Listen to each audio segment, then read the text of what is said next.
noite a todos. Boa noite. Sejam todos bem-vindos à nossa casa. Nós vamos fazer uma leitura de uma mensagem escrita pela Joana de Ângeles e psicografia do Divaldo Franco no livro Vida Feliz. Ser pai ou mãe é uma grande responsabilidade. Cada criatura traz o destino que organizou para si mesma em reencarnações passadas.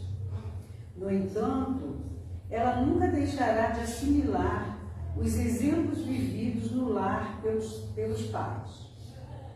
A primeira escola é, pois, o lar, e este, por sua vez, é o resultado da conduta dos esposos que se devem esforçar para fazê-lo agradável, honrado e rico de paz. Abençoa o teu filho com as tuas palavras e conduta, fazendo-te amigo dele em todas as situações.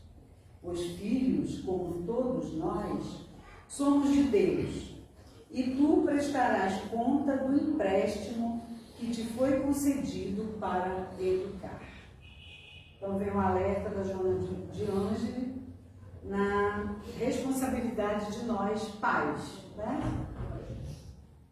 Então vamos, nesse momento, aquietar nossos corações, fechar os nossos olhos, relaxando todo o nosso corpo físico,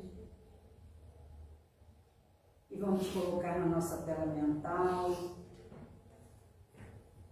a face do Rei do Nazareno, nosso Mestre Jesus.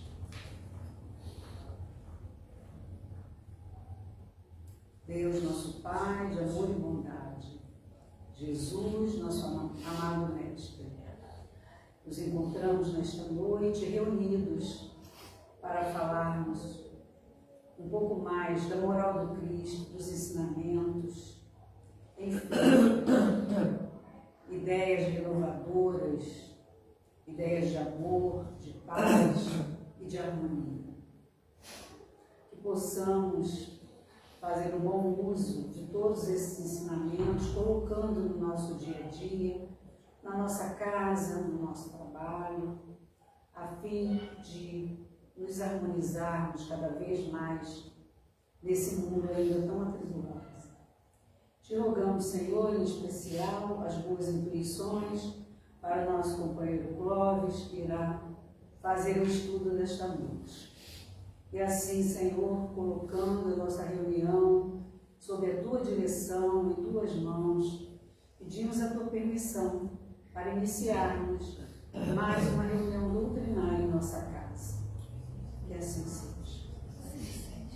Então, nós vamos passar a palavra do nosso companheiro Clóvis, né? Vai falar um tema muito importante que a gente começou já na mensagem de preparo, que é família. Boa noite a todos. Boa noite. Que a paz do Mestre Jesus possa nos envolver nesta noite, a nós encarnados e desencarnados. Nosso tema de hoje é família, o desafio de todos os tempos. Então, fazer parte da família é um desafio de todos os tempos, né? E a doutrina espírita nos esclarece, né, acerca da família. A espiritualidade nos traz informações acerca da família.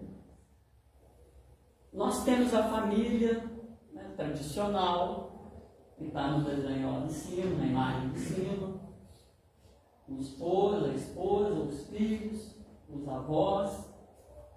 Nós temos as famílias contemporâneas, né? 2 rapazes com uma criança, 2 moças com uma criança. Poderíamos ter ali o avô com uma criança, sem os pais, a avó com a criança, sem os pais.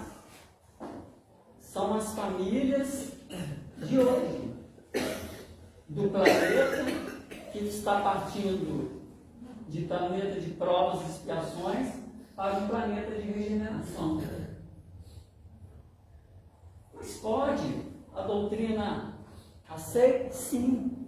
O machismo, a xenofobia, o racismo, o preconceito não tem eco na doutrina espírita. Pode vir o palestrante aqui e transmitir, mas é deles, não é o ensino dos espíritos. O ensino dos espíritos, nós temos a obrigação moral de estarmos aqui na frente para trazer para o público os ensinamentos da espiritualidade amiga, dos benfeitores espirituais, baseado em quê? Na codificação kardeciana e nas obras complementares. Por falar nisso, hoje faz 160 anos de o livro O Céu e o Inferno, é onde o codificador vai apresentar a justiça divina à luz da doutrina espírita, né? Então hoje o livro O Céu e o Inferno completa 160 anos. Mas, Clóvis, por que você está colocando essas imagens, né? Lá na questão 200 do Livro dos Espíritos, o codificador, o professor Allan Kardec, pergunta aos benfeitores espirituais, na questão 200 do Livro dos Espíritos: tem sexo os espíritos? Não como entendeis, pois que os sexos dependem da organização. Há entre eles amor e simpatia, mas baseados na concordância dos sentimentos. O codificador pergunta no 201: em nova existência, pode o espírito que animou o corpo de homem animar o de uma mulher e vice-versa? De certo, são os mesmos espíritos que animam os homens e as mulheres. Então não é minha palavra, é a palavra dos espíritos superiores, da pleiade de espíritos da codificação. Por isso, ora nós vamos vir como homem, ora como mulher, ora como heterossexual, ora como homossexual. E se a legislação brasileira dá esse direito, garante esse direito, a doutrina espírita já falava isso lá atrás, no século XVIII. A espiritualidade já manifestava isso no século XVIII. E nós temos que aceitar. Porque o que constitui a família não é o gênero, não é o sexo masculino e feminino. O que constitui a família é a base ética, a base moral. Então, se eu tenho um casal de homens que escolhe adotar uma criança e ensina o caminho da retidão para essa criança, palmas para eles.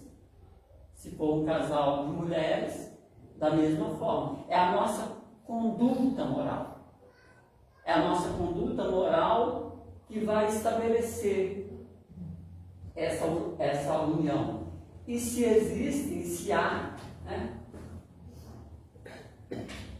Se há esse, né, acerto entre dois homens, entre duas mulheres, por quê?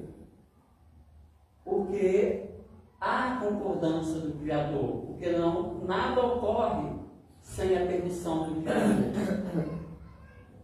E o nosso tópico dos assuntos é o que é família, papel e função da família, tipos de famílias, desafios atuais, ambiente doméstico, casamento, filhos e divórcio. Nós vamos falar um pouquinho sobre cada tema, né? O que é família para você? Né? Qual é a importância?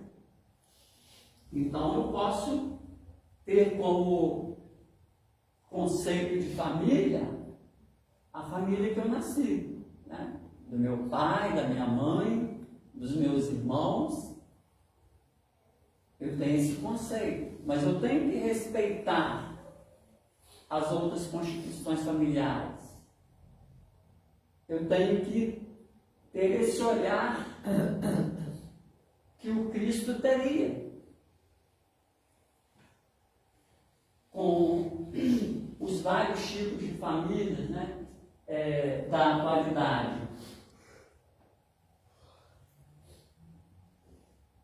No livro Vida e Sexo, esse livro é de 1936, né, olha quantos anos, né?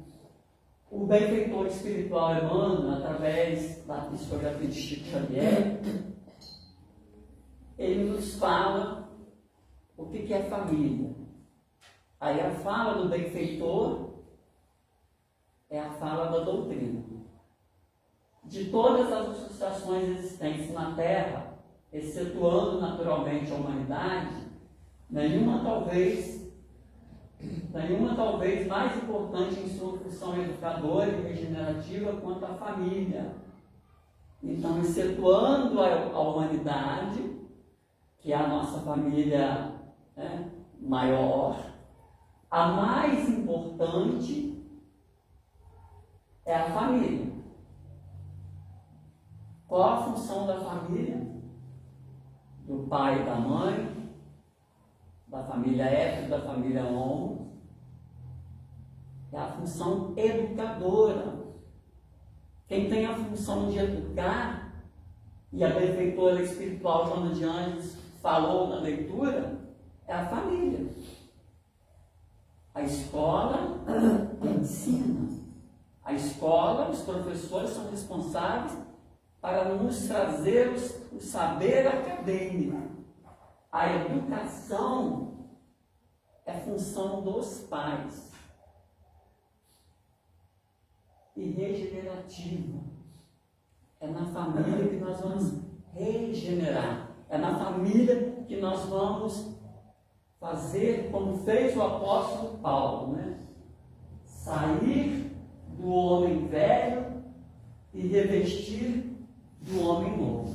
Essa função regeneradora, regenerativa. Tirar de nós o orgulho, tirar de nós a vaidade, tirar de nós o egoísmo. É na família. É na família que nós aprendemos. Se nós não aprendemos na família, nós vamos fazer errado na escola, com os nossos amigos, no nosso bairro, na entidade da sociedade civil que nós participarmos. Nós vamos levar esses vícios para onde nós estivermos. Mas a função educadora e de nos regenerar, e aí quando nós falamos, né, dessa regeneração, sempre na doutrina espírita, nós estamos falando não do Clóvis, da Camila, do corpo carnal, né? Nós estamos falando do espírito imortal que habita o corpo de cada um de nós. E aí o benfeitor continua: a família terrestre é formada assim de agentes diversos, porquanto nela se reencontram comumente afetos e desafetos, amigos e inimigos, para os ajustes e reajustes indispensáveis.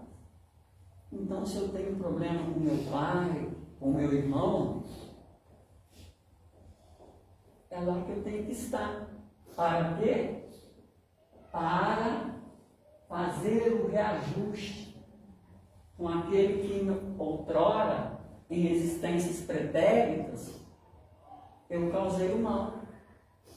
E aí nessa existência vem como meu irmão, como meu pai, como minha mãe, para quê? Para reencontrarmos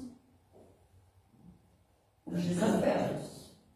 E às vezes nós pensamos e queremos só encontrar na família os afetos.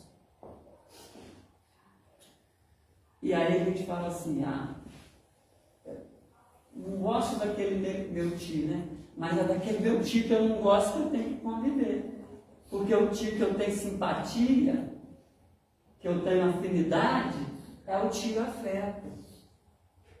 O tio que eu não gosto é o tio desafeto, é com ele que eu tenho que conviver, é com ele que eu tenho que me aproximar, né? E aí continua o benfeitor. O clã familiar envolve mais amplos conceitos de vivência coletiva, sobre os titãs do aperfeiçoamento geral, enquanto seja sempre em educandário valioso da alma. Então, dentro da família, né, nós vamos ter a vivência coletiva sobre as regras do aperfeiçoamento geral, aperfeiçoamento moral, né? Enquanto seja sempre educandário valioso da alma. A benfeitora Joana de Anjos falou, né? Que a família é a primeira escola, na leitura que a Neide fez. Então a família é o primeiro educandário da alma, do espírito. Temos dessa forma o Instituto Doméstico, uma organização de origem divina, em cujo seio encontramos os instrumentos necessários ao nosso próprio aprimoramento para a edificação de um mundo melhor. Então, a organização familiar é de origem divina. É nela que nós temos todos os instrumentos para nos aperfeiçoarmos, visando um mundo melhor, visando colaborarmos com o Criador na transformação do nosso planeta, de provas e expiações para a regeneração. Essa é a função da família. Essa é a função nossa dentro da família. A família é o centro essencial dos nossos reflexos. E a respeito disso, né, a benfeitora Joana de Ângeles, eu anotei aqui para não esfacelar a fala da benfeitora, no livro Constelação Familiar, ela fala assim: a família é a base fundamental sobre a qual se ergue o imenso edifício da sociedade. Toda vez que a família se enfraquece, a sociedade experimenta conflitos, abalado nas suas estruturas. Olha a fala da benfeitora. Quando a família vai mal, o que ocorre? A sociedade vai mal. A família é o centro essencial dos nossos reflexos. Por que há tantos jovens na dependência química? Algo vai mal na família. Porque há tantos jovens roubando? É a família. E não são os filósofos que estão falando, são os benfeitores. A benfeitora fala no livro Constelação Familiar que quando a família vai mal, a sociedade vai mal. E aí nós temos o exemplo de Iguaçuí, né? Podem encher a cidade de policiais, não vai resolver. Problema de violência, de roubo, de assalto, é problema social. Qual a política social de quem está administrando a cidade, de quem está administrando o Estado, de quem está administrando o país. A polícia não é onipresente, não é onipotente, não tem os atributos da divindade, do Criador. E o crime é organizado. Quando a polícia está no bairro Cid Moreira, eles estão atuando no bairro São Miguel. Não adianta. É necessário que tenhamos políticas sociais. Para quê? Para tratar, para dar condições à nossa juventude. E aí o benfeitor continua. O casamento configura o regime de vivência pelo qual dois seres se confiam um ao outro. Dois seres. O benfeitor espiritual não fala. O casamento configura o regime de vivência de um homem e de uma mulher. De dois seres que se confiam um ao outro no campo da assistência mútua. Então essa união reflete as leis divinas, dando, permitindo que seja dado um ser para o outro. Um companheiro para uma companheira, um companheiro para um companheiro, uma companheira para uma companheira, na criação e desenvolvimento dos valores para a vida. Porque não é a orientação sexual da pessoa que vai definir o caráter dela. Não é a orientação sexual. Se nós estivermos pensando que é a orientação sexual que define caráter, estamos totalmente enganados. O benfeitor fala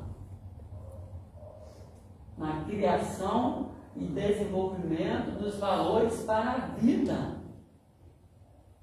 Então, os valores do amor, da empatia, do perdão, eu vou adquirir com os meus pais. Seja ele um pai, homem, e uma mãe, mulher, ou seja, duas mães ou dois pais.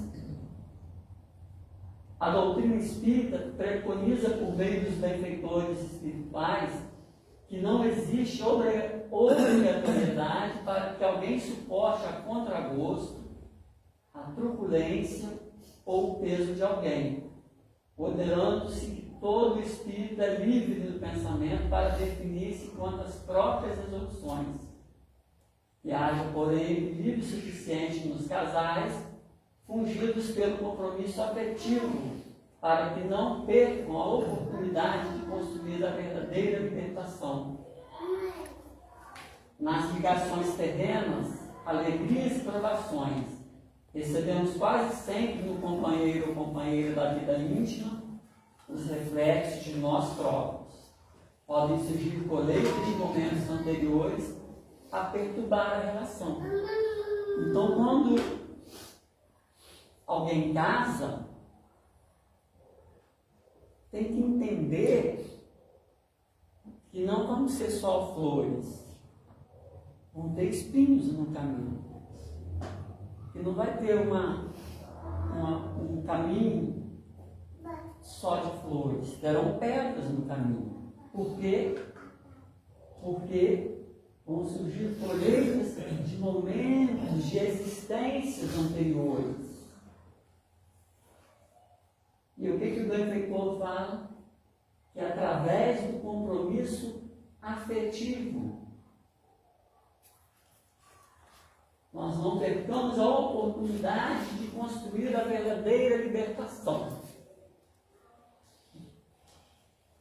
Então, aquele companheiro difícil, aquele marido difícil, é o que a esposa tem que suportar dentro dos limites. Aquele filho problemático é o que o pai e a mãe têm que suportar. Para quê? Para construir a verdadeira libertação. E às vezes nós fazemos o contrário, né? Nós colocamos aquela pessoa de lado, né? É igual o vizinho difícil, né? Aí a gente fecha a casa, não abre a janela, procura não abrir a porta, para não conviver. Mas aquele vizinho difícil foi colocado ali para nos ajudar a exercitar a paciência, o amor, o perdão. Tipos de famílias. Famílias pelos laços espirituais.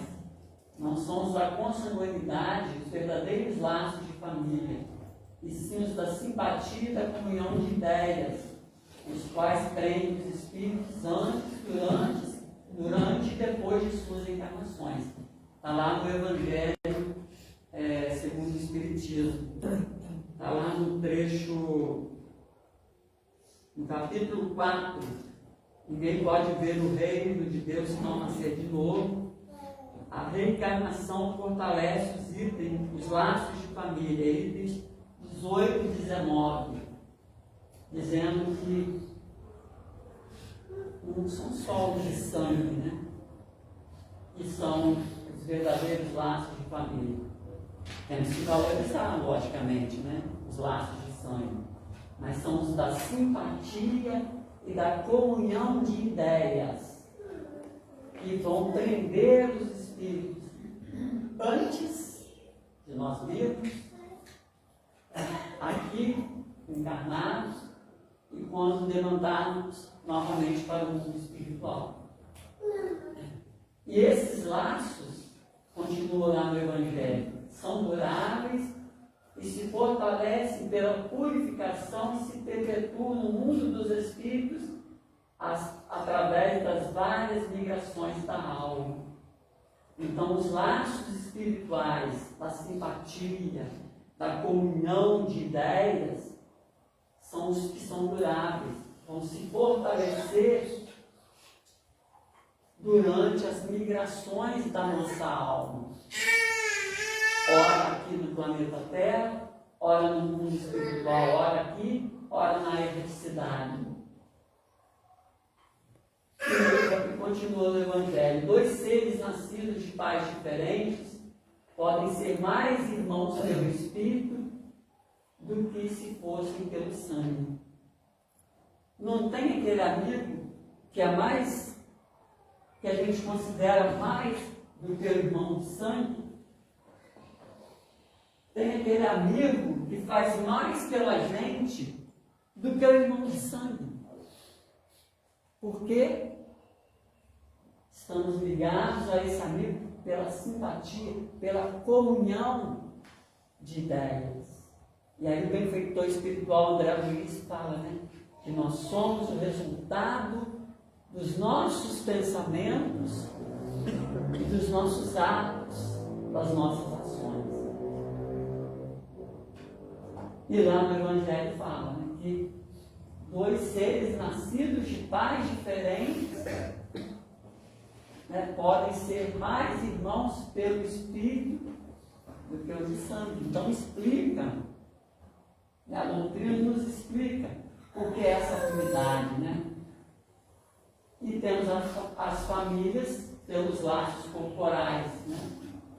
São frágeis como a matéria, se extingue com o tempo e muitas vezes se dissolve moralmente já na existência atual. Está também lá no Evangelho, nesse capítulo que eu falei. Viemos somente pelos laços corporais. E aí há essa fragilidade. Porque nós não temos a comunhão de ideias, nós não temos a simpatia. E aí não precisa nem chegar na outra existência. Elas podem se dissolver moralmente nessa existência.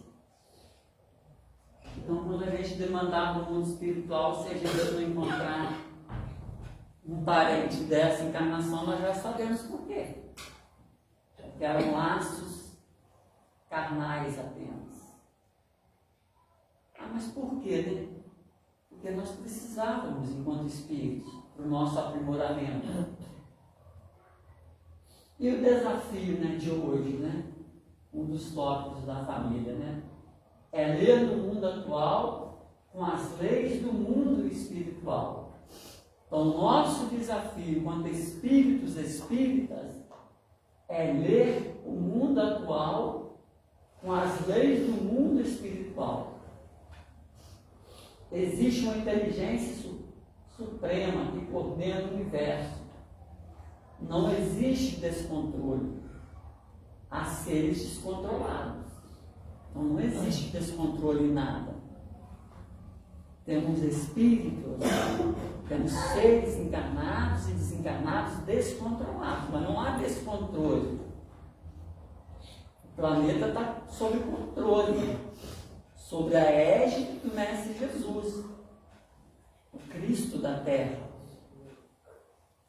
E lá na Gênesis, o codificador fala, né, Allan Kardec afirma, que qualquer reflexão ou teoria, né, seja ela filosófica, científica, política, né, ele sugere que o primeiro crivo pelo qual nossas ideias devem passar são sobre os atributos de Deus.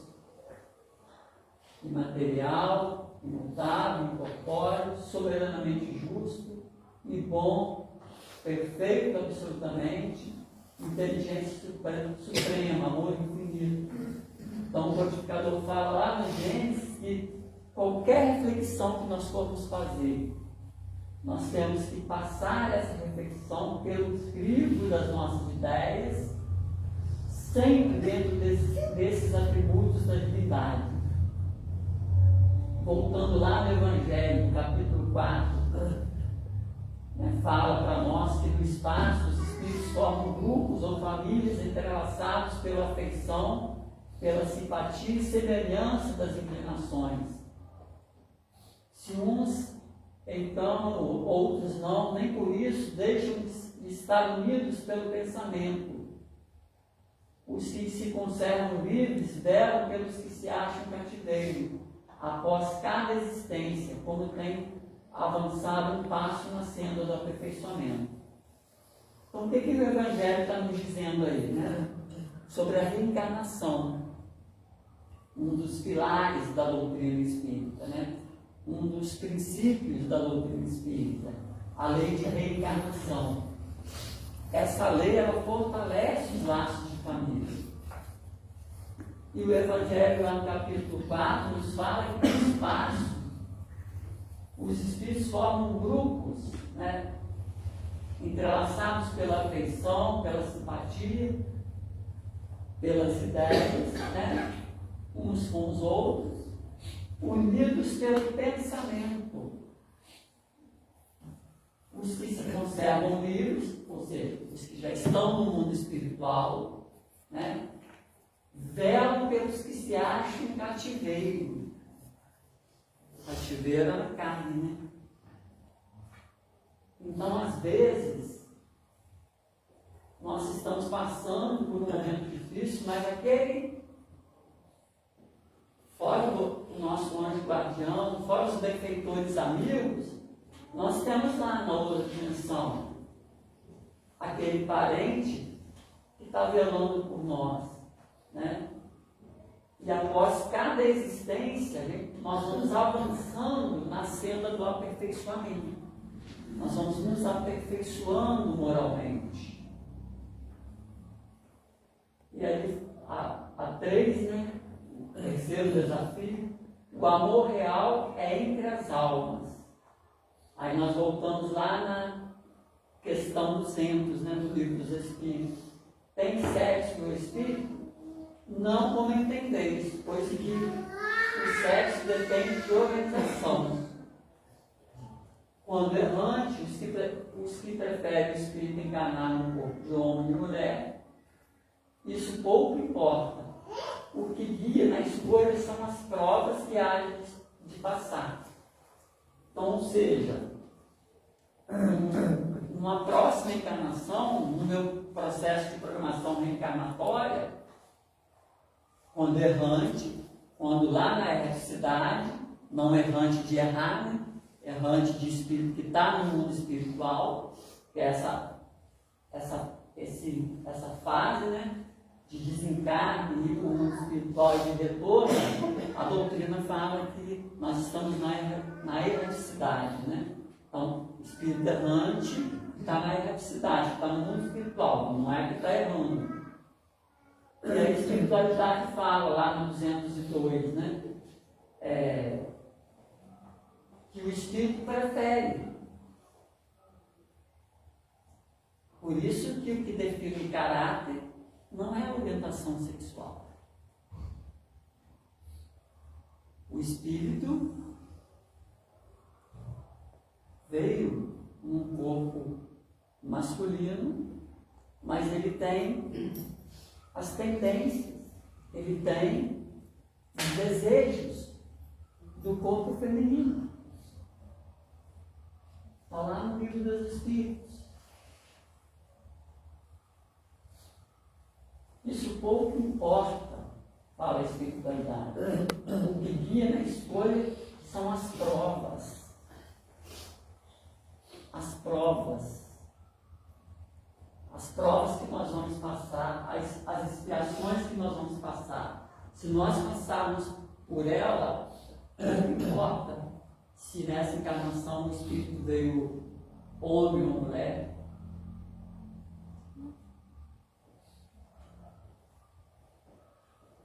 Então, frequentemente, o espírito renasce no mesmo meio que já viveu, estabelecendo de novo relações com as mesmas pessoas, a fim de reparar o mal que lhes haja feito. Na comunhão de dois seres, para a organização da família, compromisso entre casal, mas compromisso com os filhos. Então, os dois seres que se unem por afinidade, né, vão ter essa comunhão. E sempre a espiritualidade falando dois seres, né? E não falando um homem ou uma mulher. Vão ter esse compromisso entre o casal e o compromisso com os filhos, biológicos ou afetivos. Importa é o compromisso. Importa é que o que aqueles dois seres vai fazer com aquele espírito que veio enquanto filho. Os pais imaturos, do ponto de vista espiritual, comumente se infantilizam.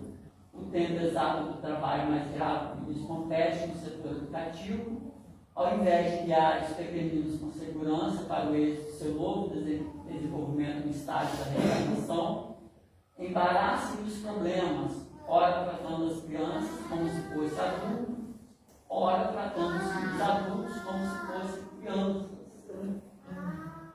Aí a doutrina espírita nos explica, né, o porquê dessa dualidade dos pais, né?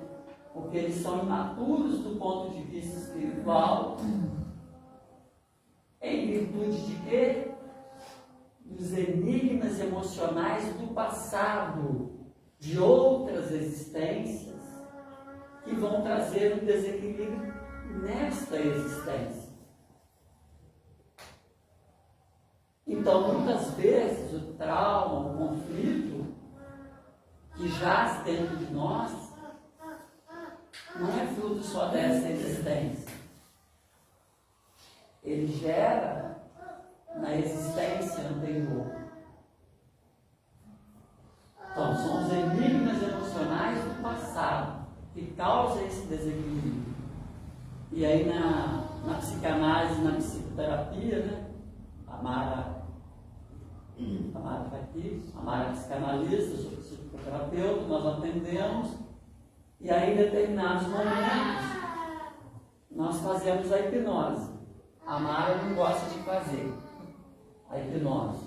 Nós fazemos a hipnose. Então, quando nós hipnotizamos, nós vamos pegar o tempo, e aí eu vou hipnotizar, vou conversar com o seu inconsciente.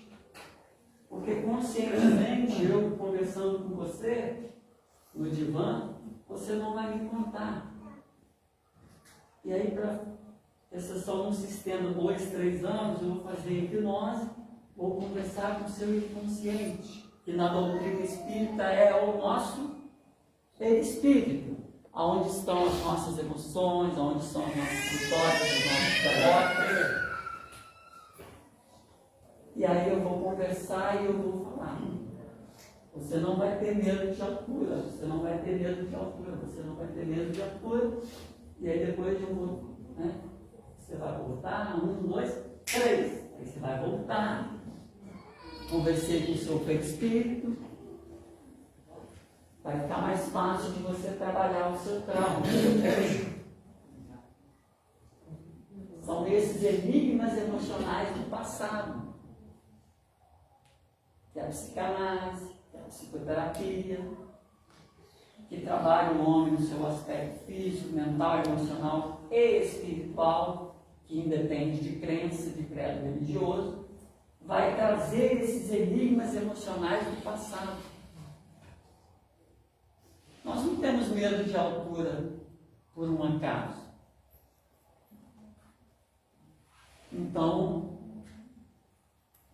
a hipnose, que é uma regressão, ela traz isso para o profissional ajudar com mais precisão aquele cliente paciente. Então a gente tem esse entendimento, A gente às vezes não consegue entender, às vezes o pai é mais imaturo do que o filho, Enigmas emocionais do passado.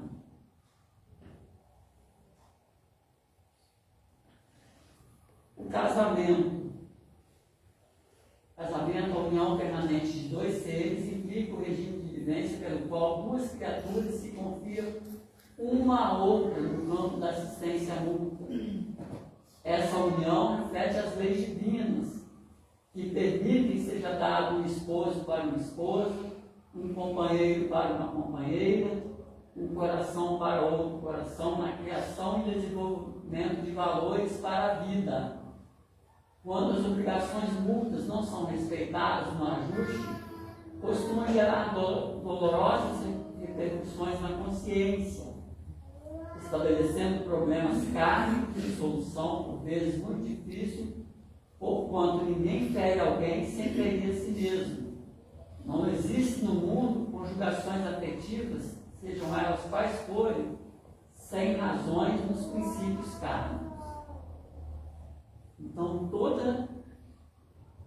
todas as conjugações afetivas, aí os desenhos estão mostrando, O pai, a mãe e o filho, dois pais e o filho, o pai solo com o filho, a mãe solo com o filho, porque é família do mesmo jeito. O pai se ausentou, a mãe está criando o filho. A mãe se ausentou, o pai está criando o filho. Para a criança é a família dele. Duas mulheres, com um filho, no desenho de baixo, são o quê? Criaturas que confiam uma a outra no campo da assistência mútua. O casamento é para assistência mútua. Para quê? Para desenvolver os valores para a vida.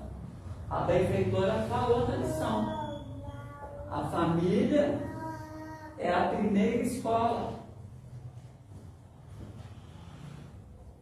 E no finalzinho ali, não existem no mundo conjugações afetivas, sejam elas quais forem, sem razões nos princípios kármicos. Então, aquele companheiro que encontrou na sua caminhada um outro companheiro, eles não estão ali ao acaso. Não existe acaso.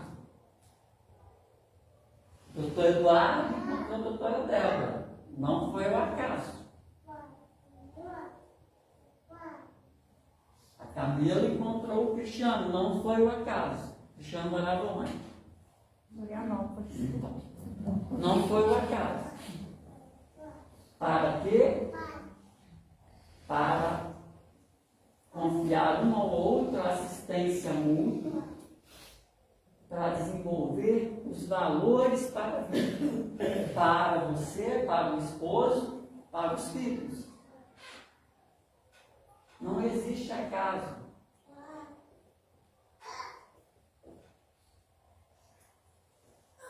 Pais e filhos, que é o outro item, né? Afinidades espirituais, desafetos do passado.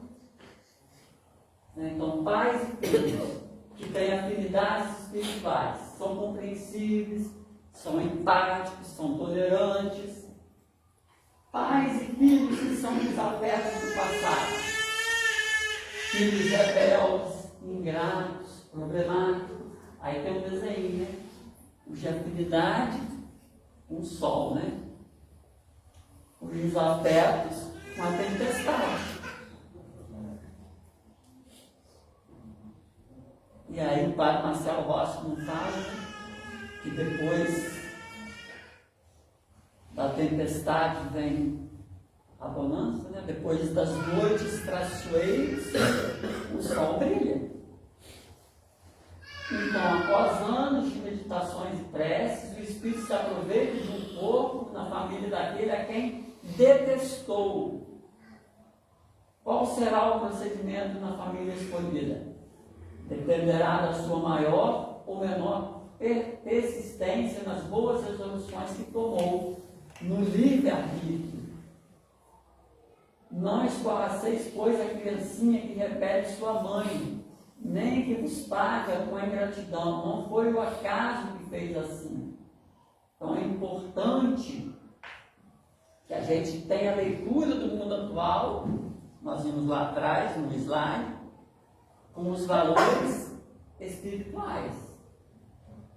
Então, através do nosso livre-arbítrio, quando nós temos essa visão espiritual, nós vamos entender. Nós vamos entender por que tem aquele irmão que a gente não gosta muito, que a gente não se liga. A gente fala assim, eu não fui com o santo daquela pessoa, né? Não foi, mas é com o santo dela que a gente tem que ir. Aquele que agradava aos nossos olhos, nós já estamos reconciliados com ele.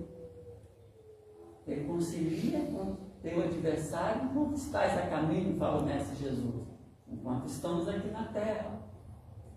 Por quê? Para poder. Meu Deus, aquele filho matou o pai.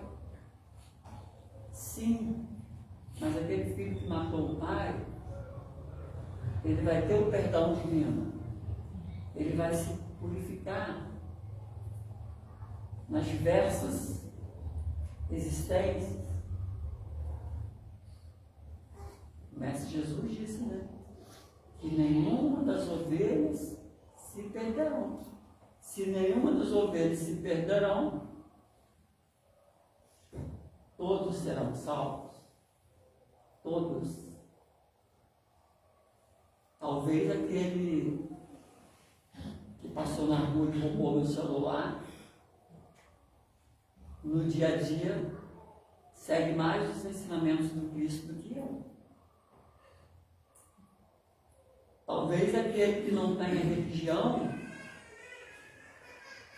pratique mais caridade do que eu, do que aquele que está dentro da igreja. Por isso que o lema da doutrina, né?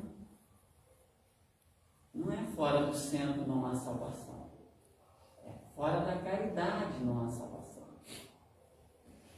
Então, fora da caridade não há salvação. Fora da caridade nós não evoluímos. Nós não aperfeiçoamos. Então, nós temos que ser caridosos na família, no nosso bairro, na sociedade. Para quê? Para que a nossa ação caridosa faça a transformação moral. Filhos, né? Então, se eu não gosto do meu pai e da minha mãe, eu estou na minha razão porque provavelmente eles me causaram algum mal no passado.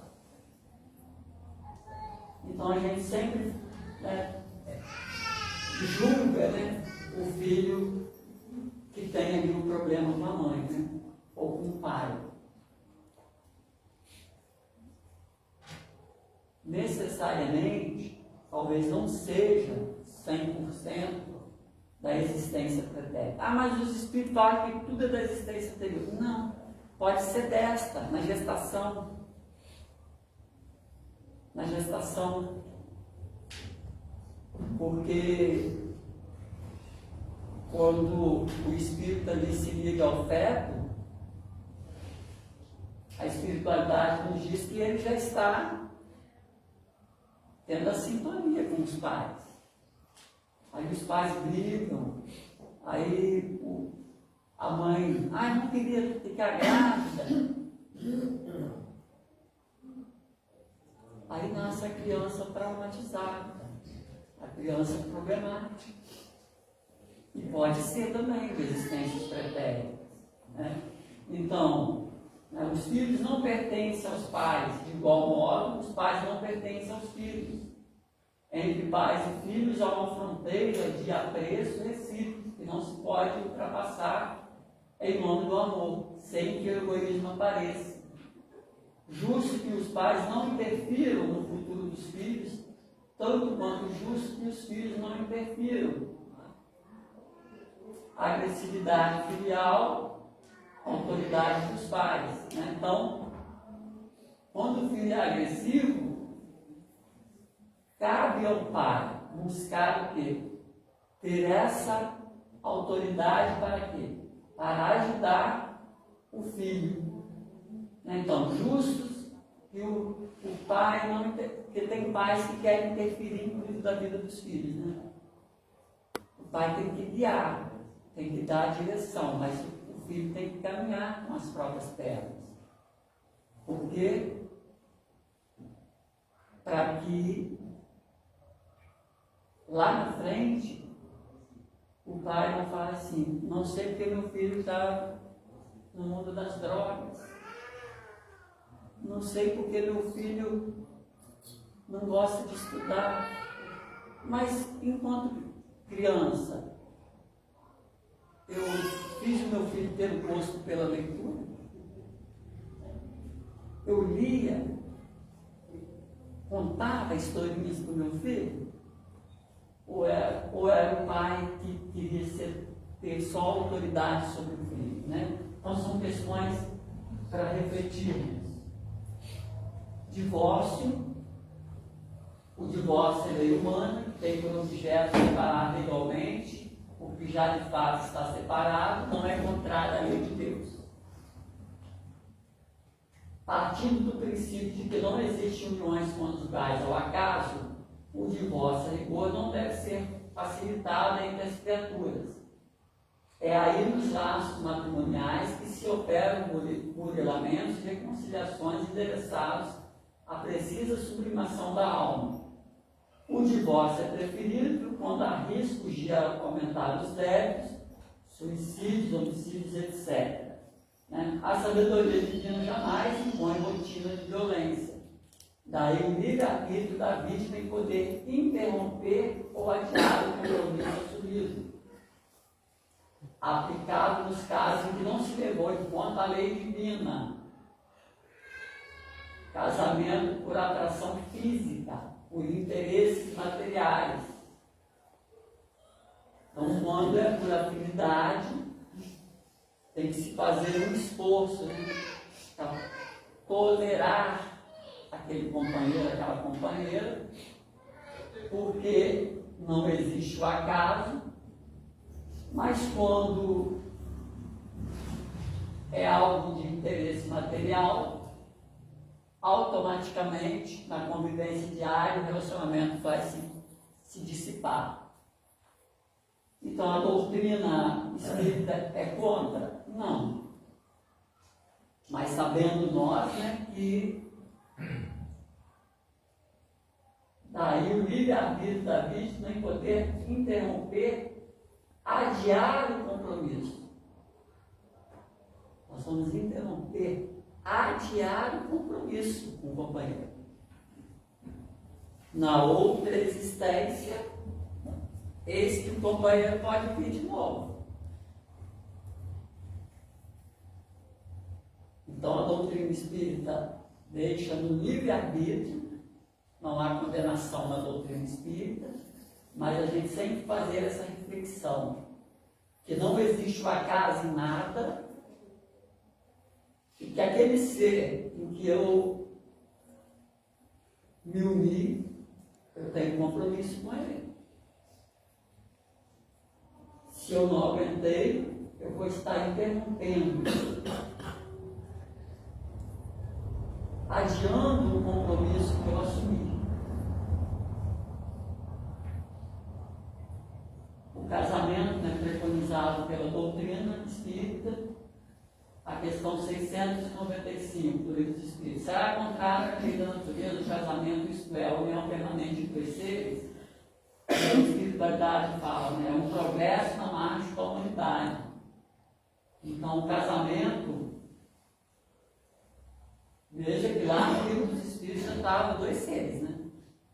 E não um homem e uma mulher.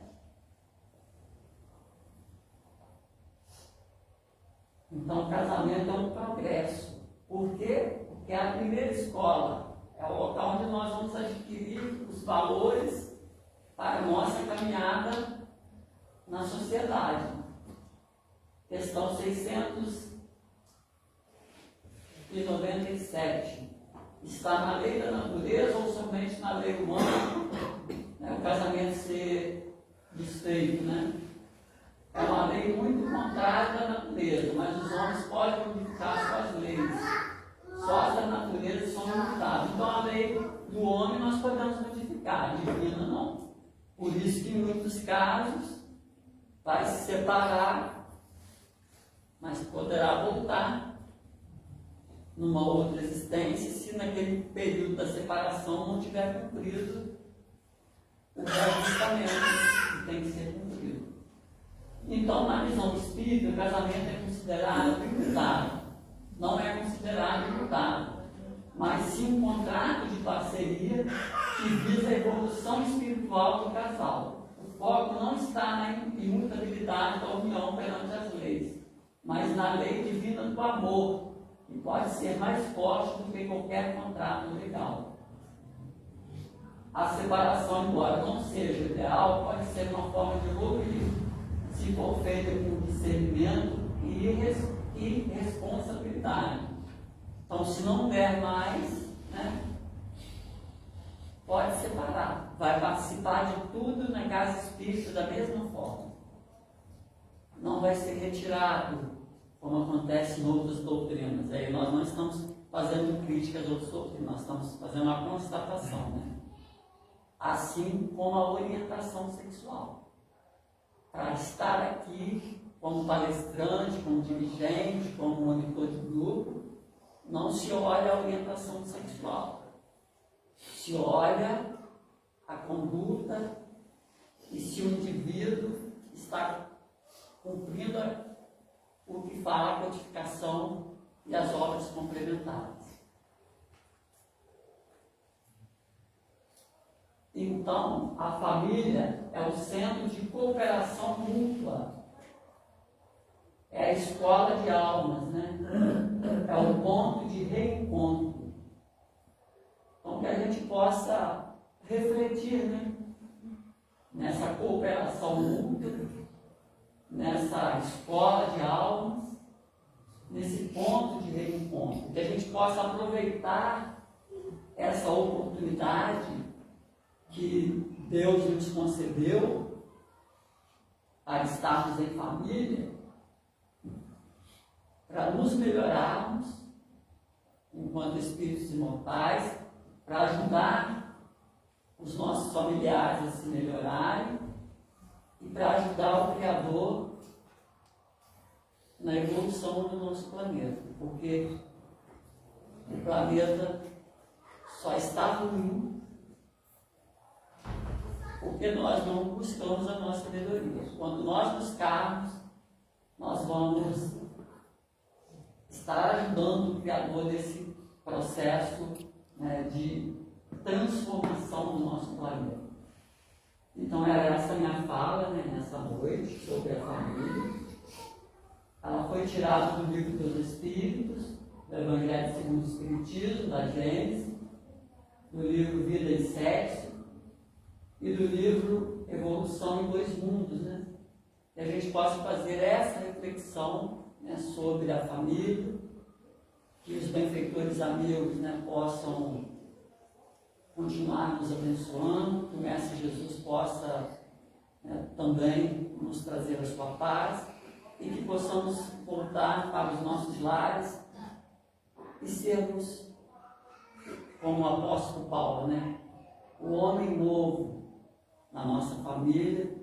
Para quê? Para que a gente encontre a paz, o amor e a felicidade. Muito obrigado.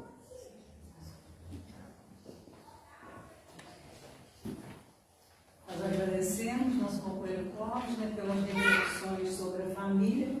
É sempre importante esse tema de estarmos voltando, né? A gente falou agora, daqui a algum tempo vocês vão ouvir novamente esse tema, porque a gente precisa falar sobre isso, né? Sobre família. Quanto mais, melhor. Nós agradecemos ao Clóvis, que Deus te abençoe nessa caminhada, né? De trazer esses ensinamentos para nós. Então, gente, nós vamos encerrando a nossa reunião, novamente fechando os nossos olhos e agora nós vamos agradecer. Agradecemos, Senhor, os momentos que passamos, os esclarecimentos que tivemos. Agradecemos a equipe espiritual que sustenta as nossas reuniões, que aqui estão cuidando de cada um de nós. E te rogamos, Senhor, nesse momento, por todas as pessoas que sofrem, todos aqueles que têm uma dor, seja física, emocional, espiritual, que possam nesse momento receber do mundo espiritual energias renovadoras, energias de saúde, energias de paz. E assim, Senhor, gratos, pedimos a tua permissão para encerrarmos mais uma reunião doutrinária em nossa casa. Que assim seja.